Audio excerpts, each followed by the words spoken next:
रसायन विज्ञान विज्ञान की वो शाखा है। रसायन विज्ञान विज्ञान की वो शाखा है जिसके अंतर्गत पदार्थ के गुण, संगठन, संरचना तथा उनमें होने वाले परिवर्तनों का अध्ययन किया जाता है। अर्थात रसायन विज्ञान विज्ञान की वो शाखा है। रसायन विज्ञान को इंग्लिश में केमिस्ट्री भी कहते हैं।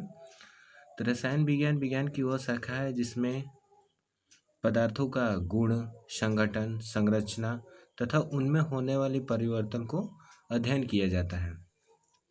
केमिस्ट्री अर्थात रसायन विज्ञान शब्द की उत्पत्ति मिस्र के प्राचीन शब्द कीमिया CHEMEA कीमिया से हुआ है। तो केमिस्ट्री अर्थात रसायन विज्ञान शब्द की उत्पत्ति कहाँ से हुई है? मिस्र के प्राचीन शब्द कीमिया से हुई है, जिसका अर्थ काला रंग होता है। मिस्र के लोग काली मिट्टी को केमी कहते थे और प्रारंभ में रसायन विज्ञान के अध्ययन को केमीटैंकिंग कहा जाता था। यानी पहले रसायन विज्ञान के अध्ययन को क्या कहा जाता था? रसायन विज्ञान के अध्ययन को पहले केमीटिंग कहा जाता था। फिर आगे देखिए,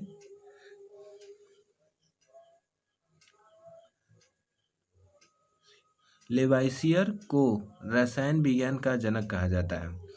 कोई पूछेगा रसायन विज्ञान के जनक किसे कहा जाता है, तो अब बताएंगे लेवाइसियर लेवाइसियर को रसायन विज्ञान का जनक कहा जाता है। ठीक ना दोस्तों।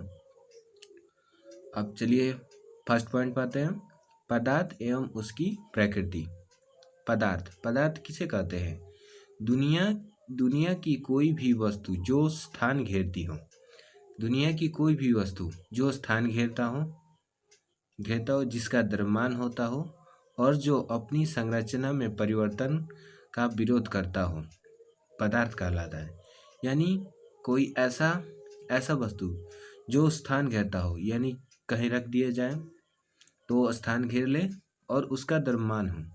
जैसे कि देखिए ये पेन है, इस पेन को ही मान लेते हैं। जैसे अगर यहाँ रख दिया जाए तो एक स्थान घेर लेता है और इसका एक द्रव्यमान भी होता है। ठीक ना। ऐसे तो द्रव्यमान भी होता है, इसी को क्या कहते हैं? पदार्थ। लेकिन ये नहीं होता है। एक होता है जैसे कि जो पानी ले लेते हैं, उसे कहीं एक गिलास में भर लेते हैं। गिलास में भर लेंगे तो उसका आकार ले लेगा, यानी उसको पूरा आकार ले लेगा और उसमें द्रव्यमान भी होता है।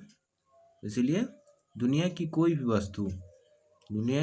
वस्तु जो स्थान घेरती हो, जिसका द्रव्यमान होता हो और जो अपनी संरचना में परिवर्तन का विरोध करती हो, पदार्थ कहलाता है। उदाहरण के लिए जल, हवा, बालू आदि।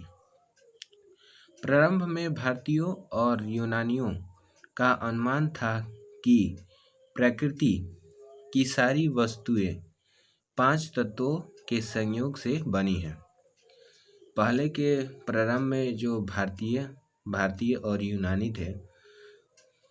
थे, उनको यही लगता था कि प्रकृति की जितनी सारी वस्तुएं हैं वो केवल 5 तत्वों से ही मिलकर बनी होती है।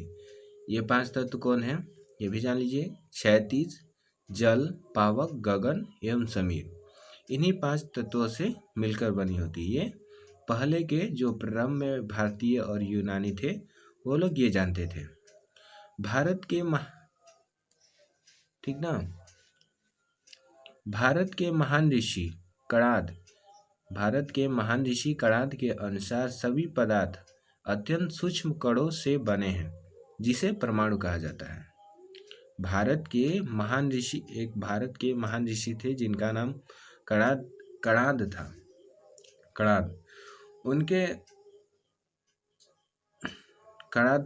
उनके अनुसार पदार्थ अत्यंत सूक्ष्म कणों से बने हैं, जिसे क्या कहते हैं? परमाणु कहते हैं। ठीक ना। अब आगे देखिए, अब आगे आ जाइए। अब देखिए पदार्थों का वर्गीकरण। अब पदार्थों का वर्गीकरण किया गया है, इसे भी आप ध्यान में रखिए, ठीक ना। पदार्थों का वर्गीकरण, देखिए पदार्थों को दो भागों में तोड़ा गया है। एक होता है भौतिक वर्गीकरण, दूसरा होता है रासायनिक वर्गीकरण। भौतिक वर्गीकरण में तीन होते हैं, ठोस, द्रव, गैस। जबकि रासायनिक वर्गीकरण में शुद्ध पदार्थ, मिश्रण। शुद्ध पदार्थ में दो आ जाएंगे, तत्व, यौगिक। अब तत्व में दो आ जाएंगे, धात्विक, अधात्विक। और यौगिक में दो आ जाएंगे, कार्बनिक, अकार्बनिक। अब यही देख लेते हैं मिश्रण। मिश्रण में एक होता है समांगी, एक होता है विषमांगी। तो चलिए भौतिकी का पहले जान लिया जाए, ठोस, द्रव, गैस क्या होते हैं। तो पहला होता है ठोस, सॉलिड। पदार्थ की वो भौतिक अवस्था जिसका आकार एवं आयतन दोनों निश्चित हो, उसे ठोस कहलाता है। यानी उसका आकार और आयतन दोनों निश्चित हो, उसे ठोस कहलाता है। जैसे लोहे की छड़, लकड़ी की कुर्सी, बर्फ का टुकड़ा आदि। यानी जिस भौतिक पदार्थ की वह भौतिक अवस्था जिसका आकार एवं आयतन दोनों निश्चित हो, यानी घटे बढ़े ना। जैसे ये पेन है, इसका आकार निश्चित है, ना। अब ये घटेगा बढ़ेगा नहीं, इतना पर ही है, वैसे ही। और ये ठोस भी है, यानी उसका आकार एवं आयतन दोनों निश्चित हो, उसे ठोस कहलाते हैं। दूसरे टॉपिक पर आ जाइए, द्रव। पदार्थ की वह भौतिक अवस्था जिसका आकार अनिश्चित एवं आयतन निश्चित हो, द्रव कहलाता है। पदार्थ की वो भौतिक अवस्था जिसका आकार अनिश्चित हो, यानी कि अगर हम पानी को, जैसे पानी ले लेते हैं, द्रव जैसे पानी ले लेते हैं, उसे हम एक गिलास में डालेंगे तो गिलास का आकार ले लेगा, एक बड़े से भगोने में डालेंगे तो उसका आकार ले लेगा। यानी उसका आकार अनिश्चित होता है और आयतन निश्चित होता है, उसे द्रव कहलाता है। जैसे अल्कोहल, पानी, तारपीन का तेल, मिट्टी का तेल आदि। अब तीसरा आ जाता है गैस। पदार्थ की वो भौतिक अवस्था जिसका आकार एवं आयतन दोनों अनिश्चित हो, गैस कहलाता है। गैस को एक डिब्बे में बंद कर दिया जाए या एक घर में उसे छोड़ दिया जाए तो पूरा आकार ले लेता है, ठीक ना।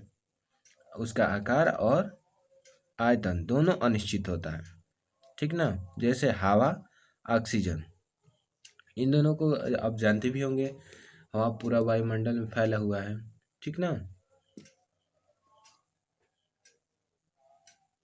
अब गैस पर एक नोट है, इसे भी ध्यान दीजिए।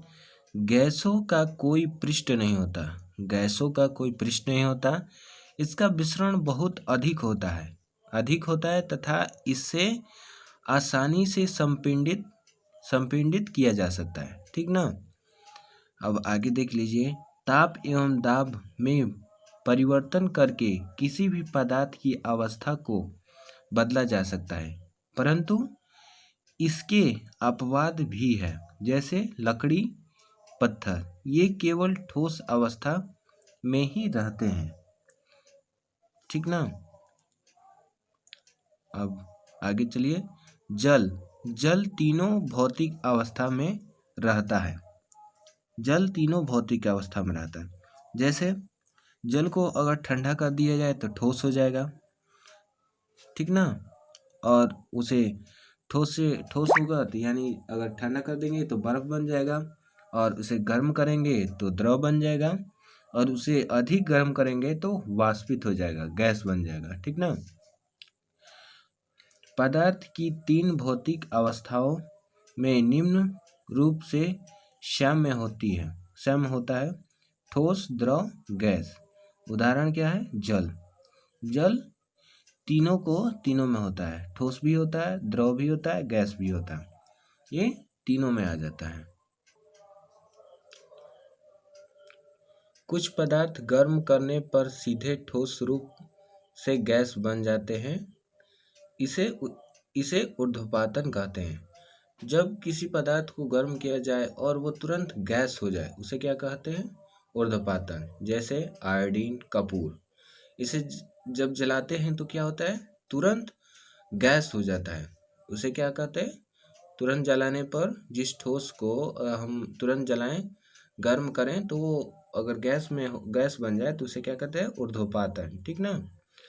पदार्थ की चौथी अवस्था प्लाज्मा एवं पांचवी अवस्था बोस आइंस्टाइन कंडेंस्ड है। ठीक ना। ये तो ये भौतिक वर्गीकरण इतने आज पढ़ लिए हैं।